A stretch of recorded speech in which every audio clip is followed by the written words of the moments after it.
जय श्री कृष्णा। 18 जून 2024 को आने वाली है निर्जला एकादशी, जो सभी एकादशियों में से श्रेष्ठ मानी जाती है। आज के इस वीडियो में जानेंगे निर्जला एकादशी की महिमा और पूजन की संपूर्ण विधि। एक समय की बात है, युधिष्ठिर जी ने भगवान श्री कृष्ण से कहा, हे केशव, आप ज्येष्ठ मास के शुक्ल पक्ष में आने वाली एकादशी की महिमा का पूर्णतः वर्णन कीजिए। तब परमात्मा श्री कृष्ण जी ने कहा, निर्जला एकादशी की महिमा वेद व्यास जी सुनाएंगे, क्योंकि वे परम विद्वान और सारे शास्त्र भली भांति जानते हैं।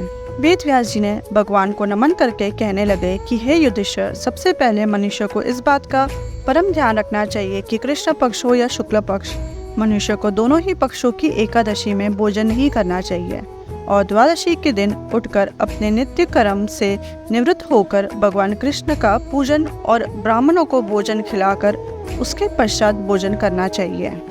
वेद व्यास जी के ये वचन सुनकर कुंती पुत्र भीम ने कहा कि हे पितामह, मुझसे भूख नहीं सही जाती। मेरे सारे भाई और मेरी माता हर एकादशी को व्रत रखते हैं, परंतु मैं नहीं रख पाता।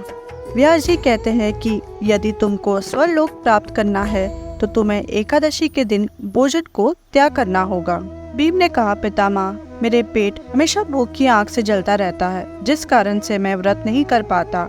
आप मुझे एक ऐसा व्रत बताइए जिससे केवल एक बार करने से मुझे स्वर्लोक की प्राप्ति हो। मैं उसका अवश्य पालन करूंगा। व्यास जी कहते हैं कि भीम, तुम ज्येष्ठ मास की शुक्ल पक्ष की निर्जला एकादशी का व्रत करो। निर्जला एकादशी व्रत के दिन सूर्योदय से अगले सूर्योदय तक जल का त्याग करना चाहिए। द्वादशी को स्नान करके ब्राह्मणों को जल और स्वर्ण का दान करने के बाद भोजन करना चाहिए। इस व्रत के पालन से सभी एकादशियों का फल मिलता है। भगवान केशव ने कहा है कि यदि कोई मनुष्य केवल उनकी शरण में आके एकादशी को निराहार रहे तो वह सभी पापों से मुक्त हो जाता है। निर्जला एकादशी व्रत से यमदूत नहीं आते, बल्कि विष्णु दूत व्यक्ति को विष्णु धाम ले जाते हैं। इस व्रत से सभी पाप नष्ट हो जाते हैं और अपार पुण्य मिलता है, जो कोटि कोटि स्वर्ण मुद्रा दान के बराबर होता है। व्यास जी आगे कहते हैं कि ज्येष्ठ मास के अपरा और निर्जला एकादशी के दिन स्नान, दान, जप आदि करने से सभी कर्म अक्षय हो जाते हैं।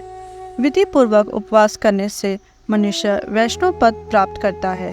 एकादशी के दिन अन्न खाने वाला पापी होता है और उससे दुर्गति मिलती है। ज्येष्ठ शुक्ल पक्ष की एकादशी को उपवास और दान करने वाले परम पद को प्राप्त होते हैं।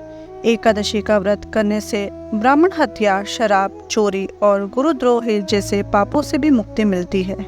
निर्जला एकादशी के दिन श्रद्धालु को भगवान विष्णु का पूजन और जल, देनु, घी दान करना चाहिए। पर्याप्त दक्षिणा और मिठाइयों से ब्राह्मणों को संतुष्ट करना चाहिए, जिससे वह खुश होकर श्री हरि से मोक्ष दिलाते हैं। इस व्रत के पालन से व्यक्ति अपने 100 पूर्वज और 100 आगामी पीढ़ियों को भगवान वासुदेव के परम धाम में पहुंचा देता है। निर्जला एकादशी के दिन अन्न, वस्त्र, गौ, जल और छाता दान करना चाहिए। श्रेष्ठ ब्राह्मण को जूता दान करने से स्वर्गलोक में सोने के विमान पर प्रतिष्ठा मिलती है। इस एकादशी की महिमा का भक्ति पूर्वक श्रवण और वर्णन करने से स्वर्गलोक की प्राप्ति होती है। एकादशी के दिन भगवान केशव की प्रसन्नता के लिए बिना भोजन खाए रहना चाहिए और आचमन के सिवा जल त्यागने का नियम लेना चाहिए। द्वादशी को भगवान विष्णु का पूजन गंध, धूप, पुष्प और सुंदर वस्त्रों से विधि पूर्वक करना चाहिए। व्यास जी भीम से कहते हैं कि इस एकादशी के दिन श्रेष्ठ ब्राह्मणों को शक्कर और जल के घड़े दान करने चाहिए। ऐसा करने से मनुष्य भगवान विष्णु के समीप आनंद का अनुभव करता है। द्वादशी को ब्राह्मणों को भोजन करवाने के बाद स्वयं भोजन करना चाहिए। इस प्रकार पाप नाशनी एकादशी का व्रत करने से सभी पापों से मुक्ति मिलती है। भीम ने व्यास जी के वचन सुनकर ये व्रत को आरंभ किया और उस दिन से ये पांडव द्वादशी के नाम से प्रसिद्ध हो गई है। आप सब सनातनियों से ये निवेदन है कि इस व्रत का पालन कीजिए और अपना जीवन धन्य कीजिए। जय श्री कृष्ण।